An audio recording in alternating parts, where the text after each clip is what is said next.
Kumlan and Ablak Gemara, we are up to Yevamos Daf Yud Dalad Amid Aleph. We had a discussion between the Reish Lakish and his brother-in-law Rabbi Yechanan. He wanted to know that there's a problem of like this guy to do. You shouldn't have people behaving in two different ways. How could it be that he started off talking about Purim? How is it that some people read the Megillah on the 14th day, others read it on the 15th day? Why isn't that a problem? And then we talked about over here, the Al Mishnah right here should be the same problem. According to Beis Shammai, and we still have a major argument here. Beis Shammai says there's no such thing as tzaras. He says that if, let's say, Reuben is married to two women, one of them was a daughter of Shimon. And of course, if Reuben dies, the daughter of Shimon is an erva to Shimon, but the tzara of that daughter, the other co-wife, according to Beis Shammai, she is not entangled in that mess, and she has to marry Shimon.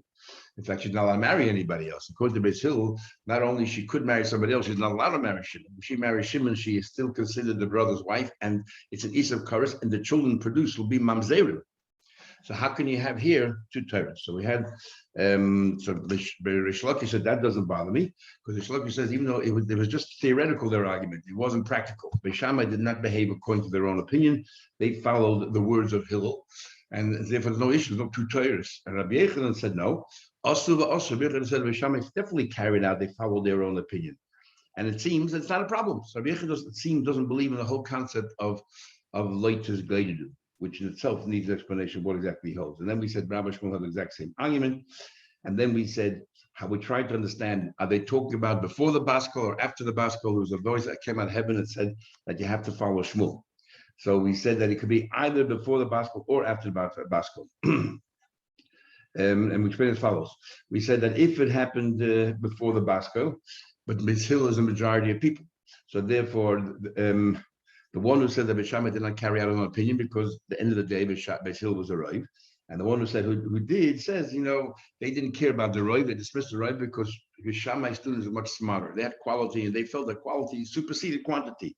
So that's why they followed their own. And according to the one that says it was after the Baskol, well, that's why Beis Shammai did not carry out their own opinion, because the Baskol says Allah Beis Hillel. And the one who said that Beis Shammai did also Beis Shammai continued to maintain their own opinion is because they say you ignore the Baskol. Now, so the Gemara goes back here. This is what we're up to. The one who says, how many lines? So it's about 12 or 13 lines from the top of the page. Okay, so we just explained that this argument is, and what we said also. So the one who says that Beis Shammai did carry out his own words, the question goes back: isn't this a question of like this guy to do like agudas? How can you have different groups? So we're gonna have two answers now. We're gonna buy it up. Abaye says a very important rule. Ki amrina leitus goydu. You know when leitus goydu is an issue? Ki goyshtei batadini beirachas. There are two different communities in the same city. Then it's a problem. Halolu moedin kediv Shammai. One organization follows Shammai. Halolu moedin organization follows Beis Hillel. Then it doesn't look right. I will state batadinim b'shtei. You have two different batadim in two separate cities. One city has nothing to do with the other. Less but it doesn't be a problem. It's not a problem. And Beis Shammai and Beis Hillel are like two different communities in two different cities. Only Rabbi, but he's talking about Beis Shammai and Beis Hillel b'shtei batadinim b'irachas. But Beis Shammai and Beis Hillel might be two different communities, but they're in the same city. Rabbi says, Ki amrina. You know what I said? Just go to. A bezdin in the same city. In other words, if the same community, half the people if in the same community, half the people follow Beis Shammai, and the other half follow Beis Hillel, then you have a problem. Okay, what's going on here? There's a machlekes. It seems in the wording, if you look at the Shrein, Rashi says clearly the problem with Leitus Goydu is it looks like we have two different Taitas, two different gods. Some of the Shem added were two gods. Two Taitas, two gods. That's one version. The Rambam, however, says the problem with Leitus Goydu is it leads to machlekes. It leads to machlekes if you have people behaving differently. So therefore, this is the machlekes in Abaye Rav. Abaye says that the problem is it looks like two Taitas. And you know when it looks like two Taitas? If you're in the same community and we therefore see each other, and you people do one thing and we people do something else, that's a problem. But if you're in two different cities then it doesn't. It's not a problem. It's not two Taitas. We have nothing to do with each other. Comes along, the Rebbe says that's not the thing. The problem is machlekes. If the problem is machlekes, if you're in a different shul or different kilo altogether, there won't be a machlekes. Your kilo has one minig and our kilo has another minig. When will be machlekes within the same shul? You have these people who say no, you should do this, and these people say you should not do this. Then we have a machlekes. So the machlekes of Abaye and Rava is to understand what Leitus Gage is all about. And based on this, they talk about nuschayis, let's say, davening in your own nusach. If you're davening in an Ashkenaz shul, you're davening as Sfarad, you're davening as Sfarad, you're davening as Ashkenaz. What's the story? That you're in the same community, the same shul. We're not talking about davening for the Amud. Then you should follow the nusach. But if you're davening on your own, it's not a problem. So, because if the problem is like two Titus, isn't it a problem like two Titus? So they answer the Meishav Davar. That's the Tziv, and others want to say that if you remember the Gemara before, and Rav Yechon attacked Rav Yishlokish, wanted to ask about Pesach, and Yishlokish said, "You're talking to me about minig, and I'm talking to you about Issa. By minig, there's no problem. No, but by minhagim, there's nothing wrong with having two different minhagim. These people have this minig, that minig, and davening. The whole davening is a minig. The nusach of davening, they argue, is a minig, is not Issa, and therefore, if it's a minig, there's no two tyrus. It's only a minig. Nor should it lead to machlekes. And therefore, it's not an issue. Others, all the Rishonim ask, what about, and this is the gate to that question as well, what about the people who read the 11th, the 12th, the 13th, and they read it earlier, they come into town, they read it earlier. Why isn't that a problem? We're talking about the 14th and the 15th by Megillah. What about the people who wrote it in earlier, the 13th and the 14th? And why aren't we worried about them? The 11th, 12th, and 13th.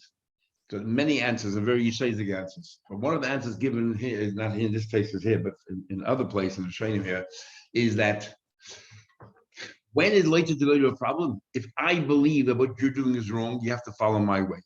Because obviously that leads to machlekes and look at the If I accept that what you're doing is perfectly good for you, then there's no latest guy doing which sounds more like this is this reason is an outcrop if you let it do with machlekes. Machlekes is because I think that you're wrong, then we say machlekes. If it's to do with two taitas, what's the difference if I think you could do it your way? It still looks like two taitas. So the Rambam is the one who says that's because of machlekes, which probably is what the halach is. And therefore, and therefore, when it came to 11th, 12th, and 13th, we allow them to read early because they don't have people reading for them, and so on. Everybody in the city understands that, and they're saying to the people of villages, "You're doing the right thing. For you, it's the right thing, not for us."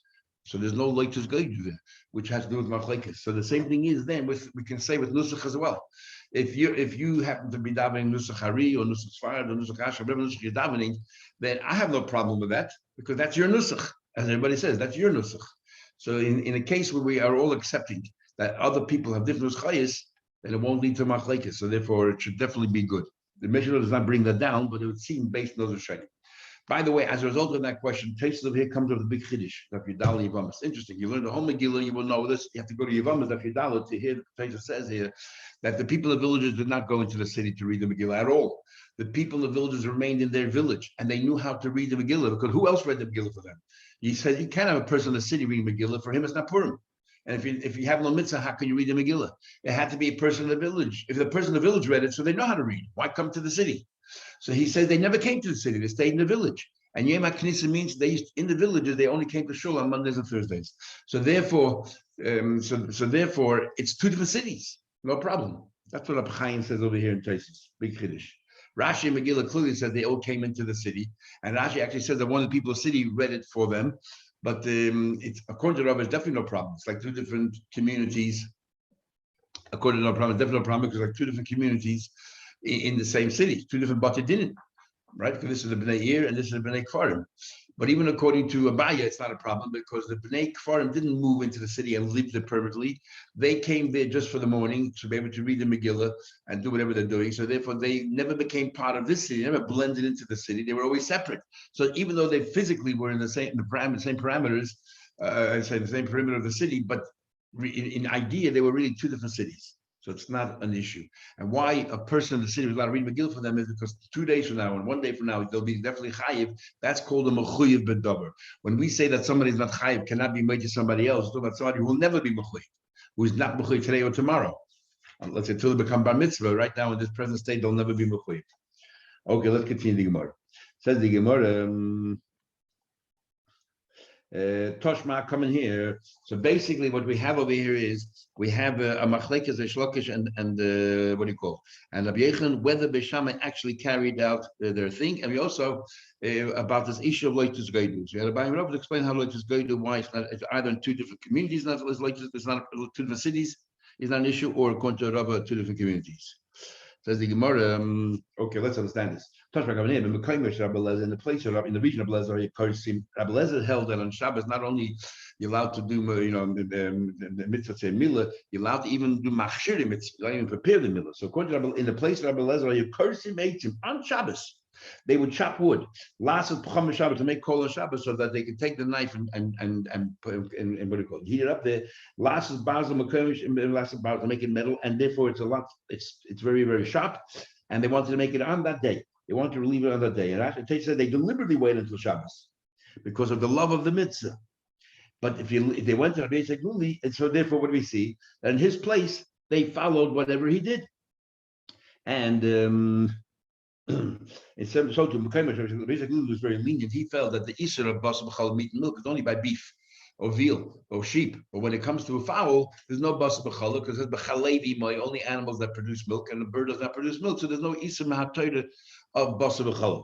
So Rabbi and he said there's no isur about either. So in his people went to his area, they would eat basar b'chalav because they would eat milk and meat.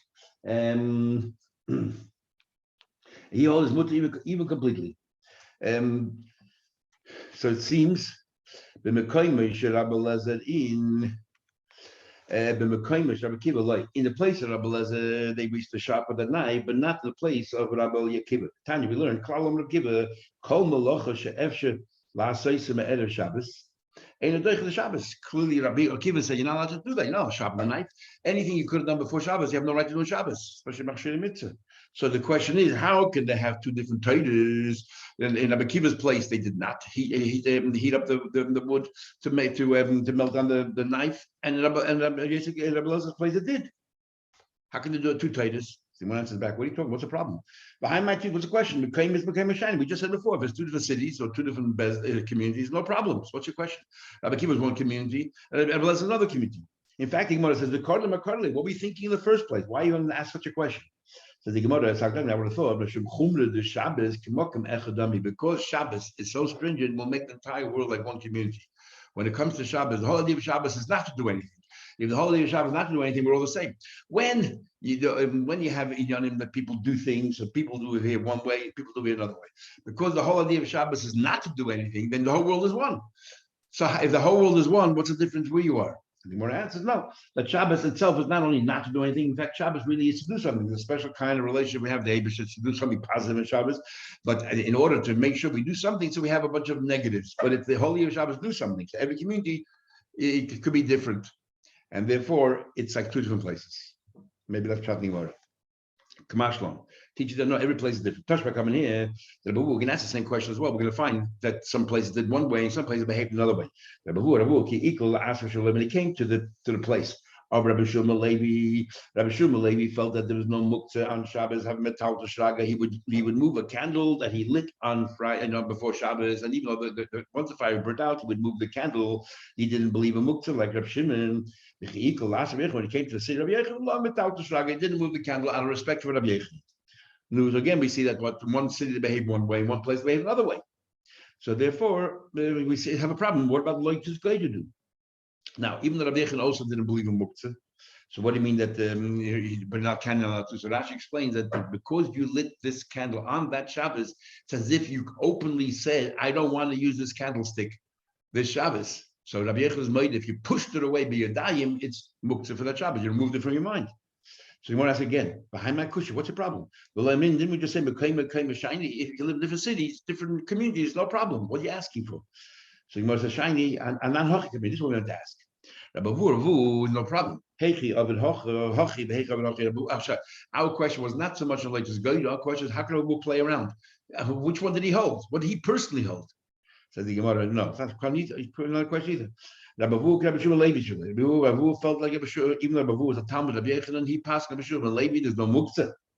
So therefore, when he did it, he always moved candles about, no problem. But when he came to his Rebbe's area, when he came to his Rebbe's area, he wouldn't move because of the cupboard of Rabbi Yechon. Nothing to do with two Titus. So the Gemara, what about his Gabbai?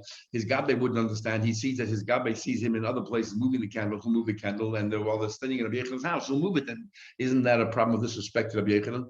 So when I answered the Moedel Ishmael, he informed us in Gabbai why he did it, and when Rabbi Yechon's present, he shouldn't do it. Says the Gemara, first we're coming here. Afapi, they're coming here. Afapi. So now we're going to go back to the argument of whether did Beis Shammai do their thing or not. So Rav and Reish Lakish both said Beis Shammai did not follow their own opinion, and Rabbi Yechon and Shmuel held they did. So you're going to be proof to Rav and Rabbi Yechon, to Rav and to Rabbi Reish Lakish. It says that even though it says in the Mishnah, even though Beis Shammai felt this is also mutter, like Nimlu Beis Shammai Melissa Nosha Beis Hillel, Beis Shammai didn't have a problem marrying women from Beis Hillel. And it seems like we're talking about, remember, according to, we have to bear this in mind when we learn this Gemara. According to Beis Hillel, these tzaras are exempt from Yibum. If they're exempt from Yibum, they can marry anybody they want. But it's much more than that. If they're exempt from Yibum, then they're not allowed to marry their brother-in-law because they have an Isser of your brother's wife, which is an Isser of Karis. And if she marries the brother-in-law, the children will be Mamzedim, because children of someone who committed a sin living with somebody, consorting with somebody who's an Isser Karis, the children Mamzedim. According to Beis Hillel, these tzaras have to marry outside. According to Beis Shammai, that's forbidden. They must marry their brother-in-law. And if they marry outside, they're committing a lav. So the children produced in Beis Shammai are not mamzerim, because from a lav, there's no mamzerim, according to most opinions. Rabbi Akiva and Shimon Hatzaman. We'll have it here, and we'll have also in Ksuvos, third page. But what do you call it? So it's very serious outcomes if you behave like one opposed to the other. So it says that they married each other. Sounds like they married each other. The kids, any kids, they have no problems. So the question, what's going on here? How can I be? If you tell me Beis Shammai Takin didn't act on their words, so therefore there's no question of Mamzedim, there's no question of Tzaras who married the brother-in-law, because according to Beis Hillel that would be a mamzer. Therefore, they had no problem marrying Beis Shammai, women who follow Beis Shammai, because Beis Shammai didn't act in their own families. They didn't behave according to their own opinion. They had no problem marrying girls from Beis Shammai's families. Also, if you can tell me that Beis Shammai behaved and acted according to their halacha, that means that they had their tzaras marrying their brothers-in-law and the children of Zaydim. So how can Beis Hillel marry any of the girls in Shammai's families? Why didn't they avoid it? Says Gemara. I understand why Beis Shammai didn't have a problem with Beis Hillel's girl, because the worst thing will happen is that they married someone they shouldn't marry. They didn't need salah, but the kids are all right. The children Gemara spells out the problem. Beis Hillel, Beis Shammai. How can Beis Hillel marry girls from Beis Shammai's families if one of them is a daughter of a tzara who married a brother-in-law? The children mamzeidim. The children mamzeidim. Can tell me Beis Hillel holds like the view the aim mamzer v'chayav. Maybe Beis Hillel holds there's no mamzer. Maybe Beis Hillel holds the only time you have a mamzer is if it's a chayav skill or something, not chayav kris or chenek a mis in a bezin, but not chayav kris. For example, a daughter which is a chayav kris or a sister or whatever. Not that. Rabbi Elazar says. They all agree. Everyone agrees that there's a mamzer if it's from somebody if you're living with in sin from the Isser Karis. So how can Beis Hillel marry the girls of Beis Shammai? Perhaps the mother married a brother-in-law. She was a tzara of an Arab and she married a brother-in-law. You must conclude that also Beis Shammai did not act according to their halacha. So you want to know? No, Raya. Rabbi Yechon will answer, La'elim Osu. No, Beis Shammai definitely had that Tzaras marrying the brother-in-law. So what? They might do a little. Beis Shammai would have told Hillel, no, this girl is not for you because this girl is the daughter of a Tzara. They were honest enough to inform Beis Hillel if there was an issue. And therefore Beis Hillel had no problem marrying the girls of Beis Shammai because they trusted them. Uparshi, they would separate. I'll prove it to you. The Tony say for it says in the end of our Mishnah, the same thing applies to Kolat Taharas with Kolat Tameis. That all the Taharas and the Tameis were according to Rashi's version of the Gemara, Beis Shammai was far more lenient than Beis Hillel. So things that Beis Shammai sometimes would say Torah, and Beis Hillel would eat it, and Beis Hillel would treat it as Tamei, yet Beis Hillel would eat in Beis Shammai's house, or vice versa. They would borrow vessels from each other. How can they trust each other? Maybe it's tamei, and for them it's tar. They would give it to you, but for you it's tamei. But you had no problem borrowing kelim from each other. And why not? So and if you're going to tell me the Moidulu who they informed them, and then tell me the didn't tell them if they didn't tell each other. So Bishlam had no problem borrowing Kate Basil because Basil was far stricter. Whatever was Torah for Basil was definitely Torah for Bishamai. And many things that Basil was said Tomei and Bishamai said Torah. So Bishamai had no problem borrowing from Basil because they knew whatever that Basil felt was Torah for Bishamai for sure was Torah. The Tmei, the Basil Bishamai Torah. El Basil Bishamai, Basil from Bishamai, Lombala Nimnu, Balakheda. How can Basil borrow Kali from Bishamai? Some of the Kali that Bishamai treated as Torah, Basil treated as Tamei. Tahar the Bishamai, the Basil Tmeisim. El must be the Moidilo, must be the Bishamai would have before the hill. No, this Kali, even though I think it's Torah, it's not for you. This is one of the disputed Kali. Shmamina is a good proof. Tases disagrees with Rashi. Tases holds all the way around. So Bishamai generally is always more stringent than Basil. The way the Gemara learns here, the way according to Rashi, Bishamai is one who's lenient, and he just reverses it and says it's all the way around. Anyway, says Gemara, my Uma dahach mahach. Why is this story any more compelling than the one before? You tell me from here we can see that the Bishamai must have notified Basil. Why is that any stronger than the case of the Tzaras, where you're talking about Mamzerim, and you tell me Bishamai notified Basil, and you bring me a proof from Tum and Tada? Why is it any stronger? No, Gemara says, I would have thought. When it comes to Tzara, not because Beishamai is informing them. I would have thought that Tzara, Kol Yisle. I would have thought that Tzara, everybody would know. Beishamai wouldn't even bother telling Basil because they would assume that Basil would have done some little research, and everybody knows already that this girl is the daughter of a Tzara of an Arab. It's it's part of the gossip in town. That no, they didn't rely on people gossiping. They actually informed Basil. How do I know? Because just like the next thing, Tum Levatara, people don't know what's going on in your house. So therefore, the only way that Basil could have borrowed Kayla Vishami is if Vishami would have informed them, hey, this Kayla is disputed, don't touch this. So the same thing by Tzaras. Gufa, let's analyze the last thing we learned from Rabbi Lazar. Rabbi Lazar said, even though they argue regarding tzaras, moedim, they all agree. She'ein mamzer. The only time you have a mamzer is when misha isura isa erev honest kares. When you have a mamzer, only if you married someone that an erva that the isur the avera comes with the punishment of kares, then we say the children are mamzerim. Man moedim. Who is moeded to who? Ilema beishamai lebeisil. That if you're talking about Beis Shammai's Moed Basil Pshita, but in Beis Hill's case, no, Beis Shammai says Basil, we have no problem with your kids over there. They're only of course there's no problem because all it is according Hill says to this woman that if Shammai says that sorry you should marry your brother-in-law, and Hill says no, go ahead and marry a stranger. So even according to Beis Shammai, what Aveda did she do? She did a lot. So of course there's no Easter of Karas. There's no problem. Mamzei. No question about it. Beis Hill is made to Beis Shammai. Beis Hill is made to Beis Shammai. That what? That if the Tzaras Erva, what means Beis Hill made to Shammai? That the Tzaras Erva went ahead and married the brother-in-law. That the children are not Mamzei. What do you think? What do you mean? How can we say that? Everyone agree. We just said before. He goofed the cases.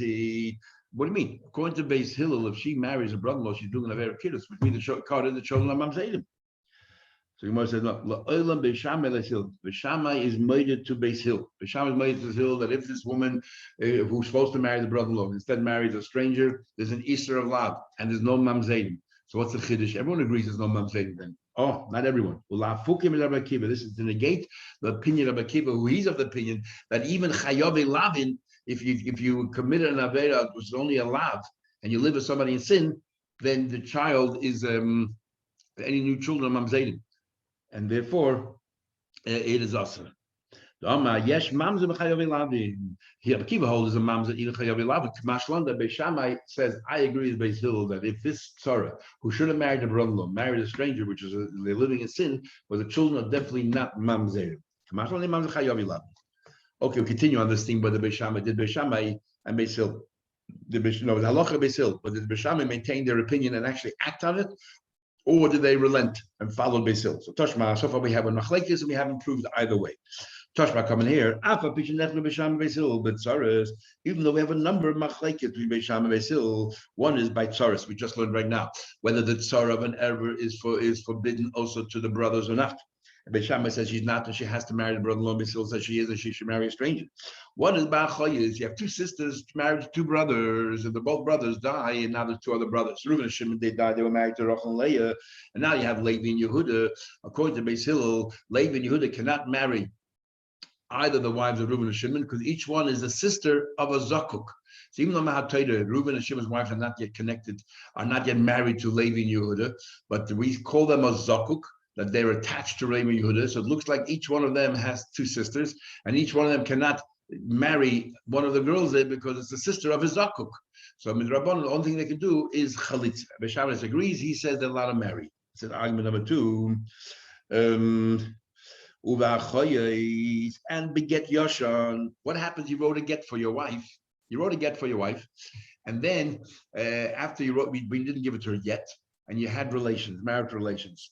How do we understand that? Do we say that that when you have marital relations, you tended to be a continuation of your marriage, perpetuation of your marriage, and therefore it cancels the get, or not? And if she goes ahead and you say, and Beis Shammai says that canceling doesn't. If you go ahead and it doesn't, what do you call it? And you don't. If you assume that the get is a valid get, she will marry somebody else. But according to the opinion that says that the get is not valid, you have to write a new get. When she married somebody else, any children she has will be a mamzerim because she's a married woman.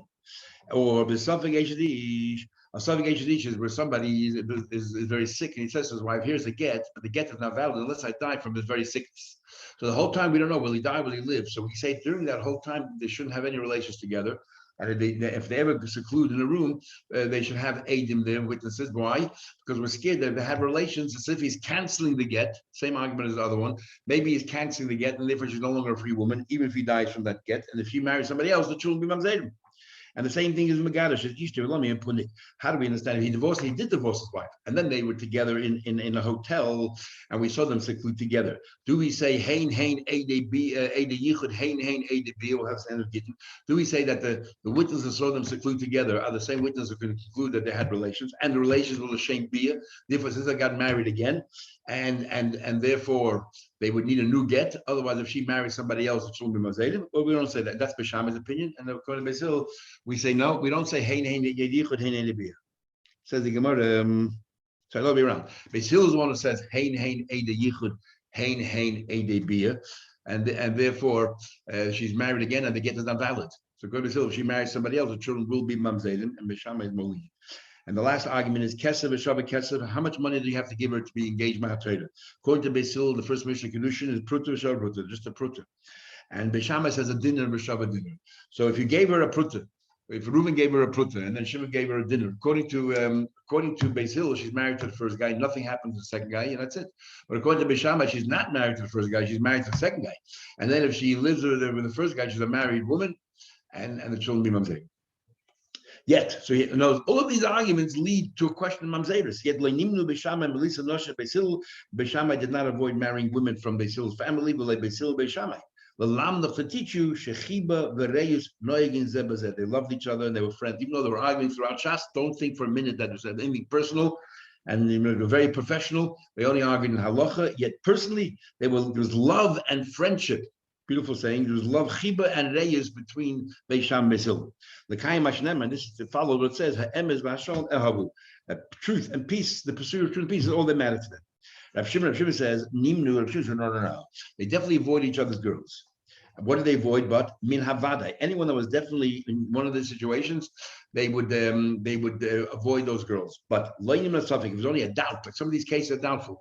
The husband and wife, after he wrote a get, they had marriage relations. Do you know for sure that the relations were l'shem kedushin? Maybe they're not. Maybe l'shem's nus, and it's only l'shem kedushin if it's a problem. So anyway, where it's a suffix, they didn't bother. They didn't avoid it. Now, to understand that Shimon can only make sense if Beis Shammai carried out their order, they acted on their halacha. So therefore, this is what they avoided. Also, that Beis Shammai acted on their opinions. They avoided it. So they didn't act on their opinions. Why Beis Hillel avoided? Just theory. So why would they avoid any of the girls? What's it back for Tizbra? Let me ask you a question. Let's say the Beis Shammai acted on their opinion and Beis Hillel. Bishleima Beis Hill Nimla Beis Shammai. I understand why Beis Hill avoided Beis Shammai the Chayav Krishnu. Let's say that you gave a get, you wrote a get, but you didn't give it to her, and you lived together. According to Beis Shammai, we say that the get is still a valid get, and so she can marry anybody she wants. According to Beis Hillel, she has to write it. You have to write a new get. And if she marries somebody else, the children of Mamzedim, I understand why Beis Hillel avoided Beis Shammai, because you have problems with Mamzedim. Or Mamzedim. But Beis Shammai has no problem with Beis Hillel. What did Beis Hillel say? Let's be machmer, write another get. So what's the big deal? Why would Beis Shammai avoid Beis Hillel's girls? And even in our case, let's say of Tzoros. Well, according to Beis Hillel, the Tzoros, what's the worst thing will happen? Beis Shammai said they should marry the brother-in-law. The case of the Tzoros of Era. Beis Shammai said they should marry the brother-in-law. Beis Hillel said they should marry a stranger. They didn't listen to Beis Shammai. They went ahead and they married a stranger. Okay, so what happened? She did it alive. The children are kosher. Why would Beis Shammai avoid Beis Hillel's daughters? So how do you? And even according to you that they acted on their halacha, it's still difficult to understand. Says Gemara, and Nachman Yitzchak said, we're talking about over here is Beis Shammai. When we say Beis Shammai avoided Beis Hillel's girls, it's not the daughters. There's no problem with the kids of the tzaras. There's no mamzerim there. It's the tzara themselves.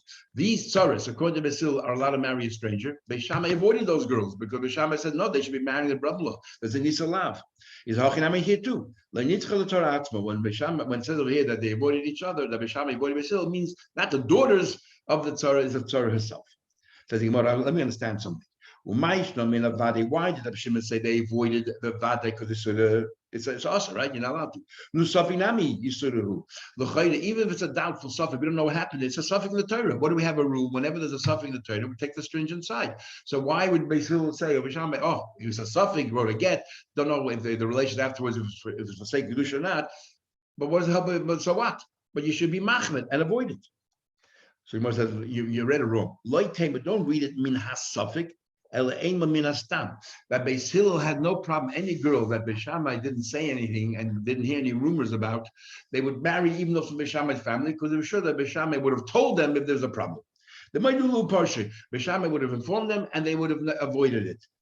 But why they make that, and what's the chiddush in that? The Ava, the Reyes, knowing that they loved each other, and they, even though they argued Beis Hillel, but they appreciated and respected Beis Hillel, that Beis Hillel has the right to their opinion, and if Beis Hillel wanted to avoid, for them it's trade, for them it's not good, they would have told Beis Hillel, look, according to you, this girl you shouldn't be marrying. So that, because there's a love and friendship between them. Says Yemor Hanyareisha, so Rav Shimon is not adding anything to the Tanakama. Says, well, you're right. The author, the Torah Bryce says Rav Shimon. We're still discussing whether Beis Shammai acted on their opinion or not. Coming here, when he said, hey, so I have a wonderful idea. This is a fundamental argument. According to Beis Shammai, they must marry the brother-in-law, and if they marry somebody else, doing allowed. And worse, according to Beis Hillel, they're not allowed to marry the brother-in-law. If they marry brother-in-law, they produce mamzedim. How can we fix that up? Because you can have mamzedim running around if they follow Beis Shammai, and according to Beis Hillel, this is going to be a big problem for Klal Yisrael. So I have an eitzah, he says. I'll tell you what we'll do. This halacha is spread throughout Eden. So Nasik Kedivid Beis Shammai.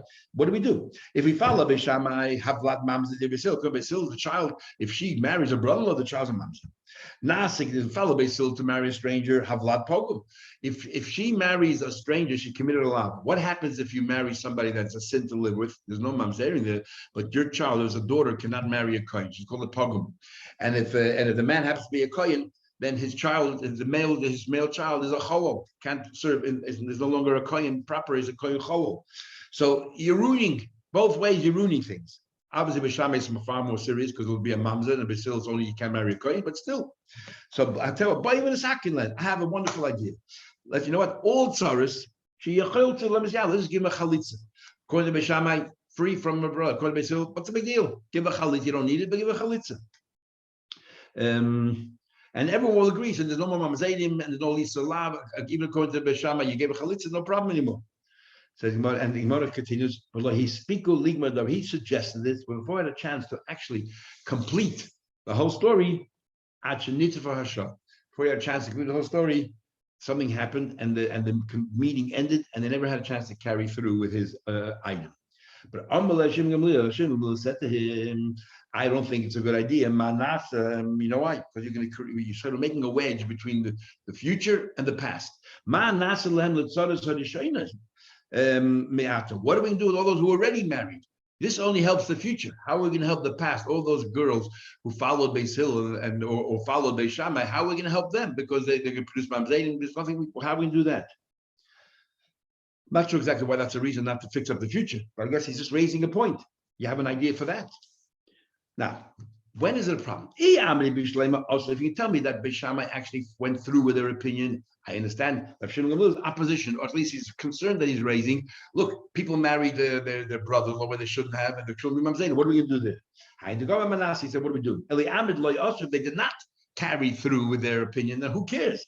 My Nasa, what do you mean saying, what are we going to do? This is not a problem. No. Beis Shammai, Reish Lakish and Rav said Beis Shammai never carried through. Beis Shammai also had the Tzoras Erba marrying a stranger. The problem is Beis Shammai felt that these women were living in sin, and we have a problem. You're not fixing up their kids who are Asa to Kohen according to Beis Shammai. You're trying to fix up for everybody. The problem I'm saying you're right doesn't exist because Beis Shammai didn't carry through with it. Everyone followed Hillel, but it's still an issue here because of Hillel's suggestion according to Shammai is wrong, and they're living in sin, and the children is a problem. How are we going to fix that up? That's his question. I'm not really the question is the tzara itself. Manase. So what? And also, what is the tzara? The tzara is living in sin. How do we fix that up? There were all these women who followed Beis Hillel, who are alive, who married according to Beis Shammai the wrong person. How do we fix that up? They're doing this. They're living in sin right now. You want to fix up Klal Yisrael? Now, what's the problem? Give them a chalitza right now. What should we do then to fix them up? Okay, they're married for 10 years. Let's give them a chalitza right now when you came up with this proposal.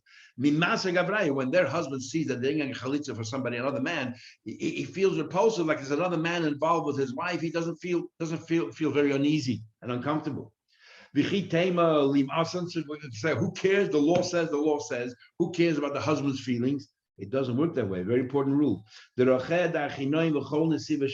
of the Torah are peaceful, and therefore we don't want to cause somebody discomfort or unpleasantness. So therefore, that's what he was saying to him.